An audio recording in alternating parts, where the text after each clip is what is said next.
Ration चाहे न हो, राशन कार्ड जरूरी है। मुक्त करें हमें, और भी कई को भारत रत्न देने जाना है। मैं नहीं लूं तो बाप का राज है क्या जो नहीं लेगा? परफेक्ट। अर्थात प्राइवेट अस्पताल वाले रोगी के जिस दांत में दर्द हो उसी को उखाड़ते हैं। तमाम अस्पतालों का मोटो है शर्तिया इलाज नहीं तो बीमारी वापस। कई तो इतने परोपकारी हैं कि बीमारी को बीमारियां करके लौटाते हैं। क्या बात है, क्या बात है, कमाल है।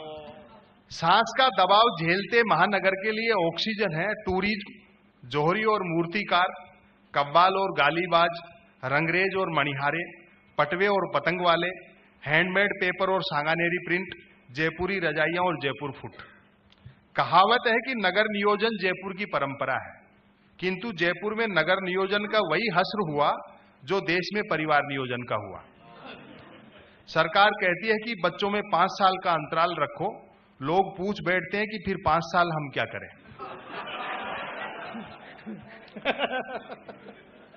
अधिकांश लोगों में वास्तु और ज्योतिष के प्रति बड़ी दीवानगी है। गत वर्ष जिस रसोई घर को तुड़वाकर पूजा घर बनवाया था, इस साल उसे तुड़वाकर बाथरूम बनवा लिया। ज्योतिष का तो यह हाल है कि किसी को गंभीर चोट भी लग जाए तो फर्स्ट एड के बजाय पंचांग देखा जाता है।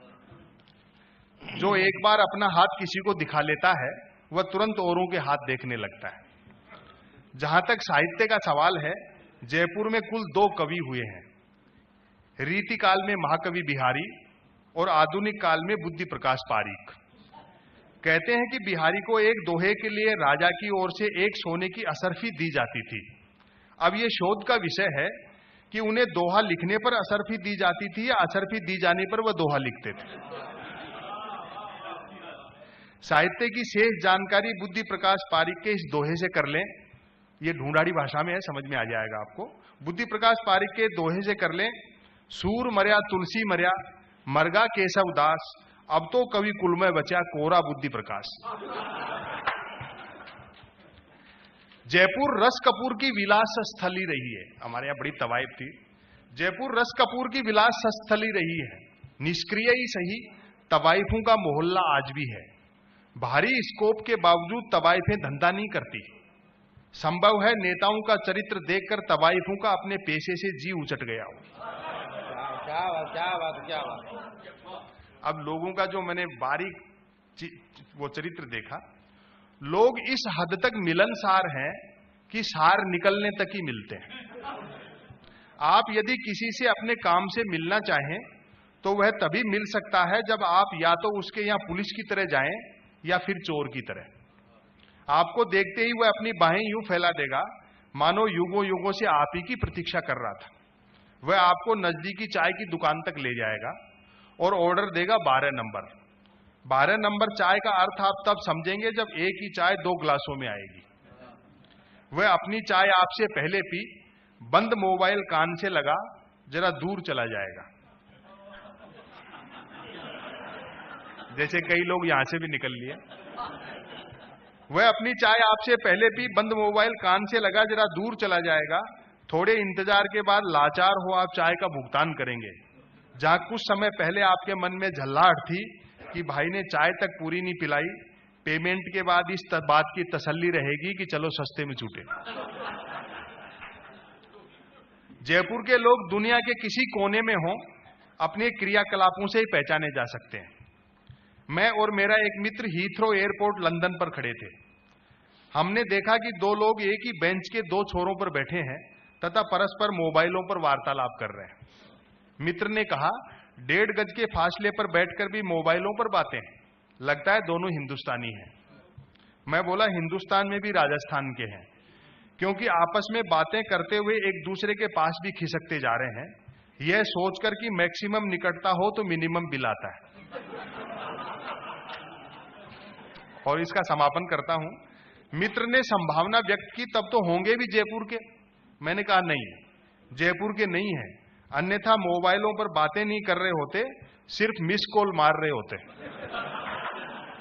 वो जैसे पुरस्कार को लेकर के चड्ढा जी ने कही, वैसे मैंने भी एक लेख लिखा था, भारत रत्न का उदारीकरण। जो देखो भारत रत्न मांग रहा है, खुद के लिए, दूसरे के लिए। उसी पे एक लेख मैंने बहुत पहले लिखा, जब आडवाणी जी ने कहा था कि भाई अटल जी को भारत रत्न मिलना चाहिए, भारत रत्न का उदारीकरण। लगता है भारत रत्न एक चंद्र खिलौना हो गया है, जिसे पाने के लिए प्रत्येक व्यक्ति शिशु की भांति हट से मचलने लगा है। लालकृष्ण आडवाणी ने प्रधानमंत्री मनमोहन सिंह को पत्र लिखकर मांग की कि अटल बिहारी वाजपेयी को अविलंब भारत रत्न दिया जाए। इस डिमांड के पीछे मुझे दो पेंच नजर आते हैं। पहला, गुजरात विधानसभा चुनाव से ऐन पहले अटल बिहारी वाजपेयी ने लालकृष्ण आडवाणी को भावी प्रधानमंत्री नामित किया है। लेख पुराना है, अतः यह राम केवट प्रसंग हो सकता है, परस्पर पार उतराई वाला। दूसरा, यह भी संभव है कि लालकृष्ण आडवाणी ने सोचा हो कि मैं भारत रत्न के लिए ज्यों ही अटल बिहारी वाजपेयी का नाम रखूंगा, वह ठहरे तहजीब के शहर लखनऊ से सांसद, सो अवश्य ही कहेंगे पहले आप। हाय हाय, वाह वाह वाह वाह वाह। मंतव्य जो भी रहा हो, इस मांग के उठते ही देश में भारत रत्न मांगने वालों की बाढ़ उमड़ आई।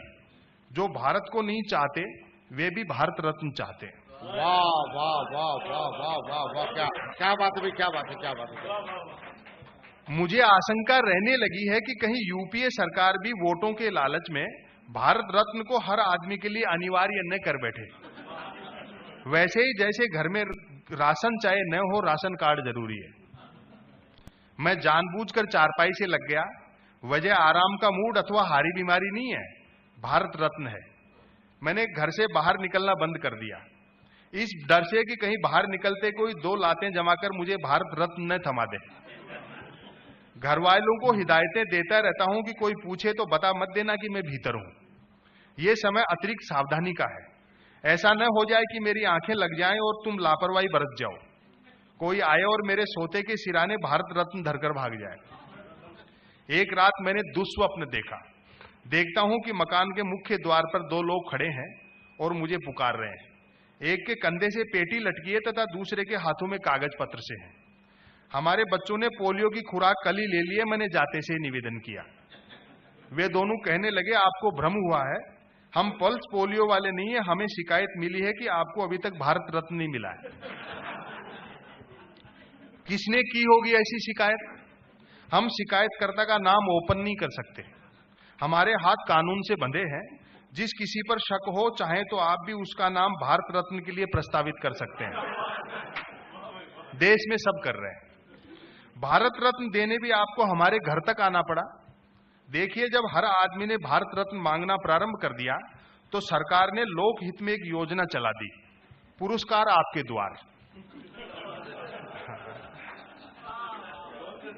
यह उदारीकरण का दौर है। जो रत्न अकबर तक आते आते 14 से घटकर महज 9 रह गए थे, सरकार उस घाटे की भरपाई करना चाहती है।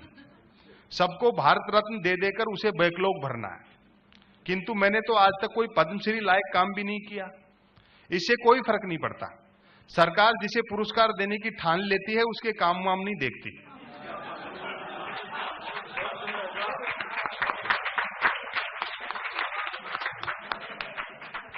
भारत रत्न से पूर्व किसी अन्य सम्मान का प्राप्त होना कोई शर्त नहीं है। वह विज्ञापन नहीं पढ़ा आपने, 8वीं फेल सीधे बीए करे। सीधे का जवाब, वाह वाह। आप फटाफट भारत रत्न स्वीकार करें, हमें मुक्त करें, हमें और भी कई को भारत रत्न देने जाना है। मैं नहीं लूं तो बाप का राज है क्या जो नहीं लेगा? ऐसा अभी तक तो हुआ नहीं कि हम किसी को भारत रत्न प्रदान करने आए हों और भरे हाथ लौटे हों। शोर सुनकर पड़ोसी शर्मा जी घटनास्थल पर पहुंचे और बीच बिचाव करने लगे। ले क्यों नहीं लेते भाई साहब भारत रत्न? कवि सम्मेलनों में मिले कितने स्मृति चिन्हों के कार्टून भरे पड़े, उन्हीं में बेचारा भारत रत्न भी धरा रहेगा। मुझे जिद पर अड़ा देख शर्मा जी ने उन दोनों से विनती की, साहब इनका मन नहीं है भारत रत्न लेने का, मुझे दे जाओ, मैं बाद में इन्हें समझा बुझा कर दे दूंगा। वे दोनों ही बिगड़ गए, कहने लगे आप मध्य में चूं चपड़ न करें, आपके लिए आपके नाम वाला भारत रत्न अलग से लाए हैं। इनके नाम वाला तो इन्हें ही ग्रहण करना होगा, हमें व्यक्तिगत पावती की रसीद भी सरकार में जमा करानी होती है। स्वयं पर संकट आता दिखा तो शर्मा जी भी खिसक लिए। मैंने प्रार्थना की, मैं तो अदना सा लेखक हूं, लोगों की गरीबी, पाखंड और सामाजिक असमानताओं पर जरा कलम घिस लेता हूं। न मैं संसद पर हमले के प्रति जवाबदेह हूं, न मैंने विमान से आतंकी कंधार भेजे, फील गुड और इंडिया शाइनिंग जैसे मजाकिया नारे भी मैंने नहीं दिए। कुतर्क मत करो और सीधे से भारत रत्न पकड़ो। वैसे भारत रत्न हेतु कोई कसौटी तो होगी, कोई लेने से इनकार कर दे तो सरकार उसका क्या बिगाड़ लेगी। वे समझाने लगे, एक बार सबको भारत रत्न दिया जा चुकने के बाद शीघ्र ही सरकार नियम बनाने जा रही है कि जैसे ही कोई बच्चा इतना बार समझदार हो जाए कि बेवकूफियां करने लगे तो उसे सम्मान के योग्य मान लिया जाएगा।